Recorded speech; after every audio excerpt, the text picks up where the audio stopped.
नारद जी बोले, ब्राह्मण, अब आप मेनका की उत्पत्ति और पितरों के श्राप की कथा कहिए। ब्रह्मा जी कहने लगे, हे नारद, मेरे पुत्र दक्ष की 60,000 पुत्रियां हुई, जिनका विवाह उनके कश्यपादि महर्षि के साथ कर दिया।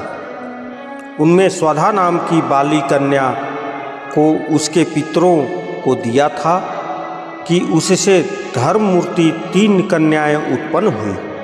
उनमें बड़ी पुत्री का नाम मेनका, बिचली का नाम धन्या और तीसरी का नाम कलावती था।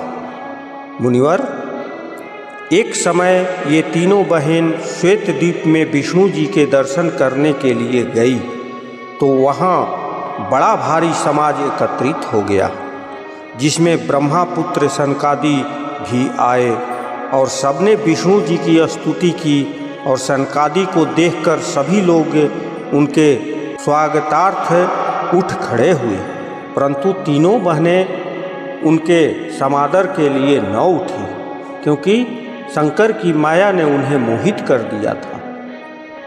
उनके इस दुर्व्यवहार से क्रोध होकर सनकादि ने उन्हें श्राप दे दिया कि तुम तीनों श्रुति के जानने वाली थी, तुमने अभिमानवश हमें खड़े होकर के अभिवादन नहीं किया और न नमस्कार भी किया, अतएव तुम स्वर्ग से दूर जाकर मनुष्य बन जाओ। अब तुम तीनों मनुष्य की स्त्रियां बनो। ब्रह्मा जी कहते हैं कि तीनों साध्वी बहनों ने चकित होकर ऋषि का वचन सुना और सिर झुकाकर उनके चरणों पर गिरी और बोली, मुनिवर, प्रसन्न हो जाइए, हम लोग मूर्ख हैं, इसमें आपका कोई दोष नहीं, अतएव ऐसा कृपा करिए कि जिससे हम स्वर्ग को पुनः प्राप्त कर लें। उन्होंने कहा, पितरों की कन्याओं, अब तुम प्रसन्न होकर मेरे वचनों को सुनो कि जिस प्रकार तुम्हें सर्वथा सुख प्राप्त होगा।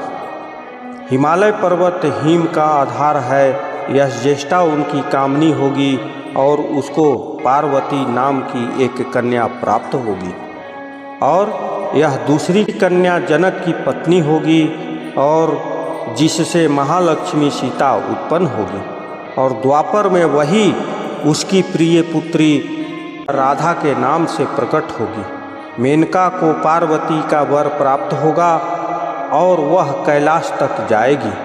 धन्या जनक वंश में सीता को उत्पन्न कर शीर्ध्वज से मिलने पर वैकुंठ को जाएगी।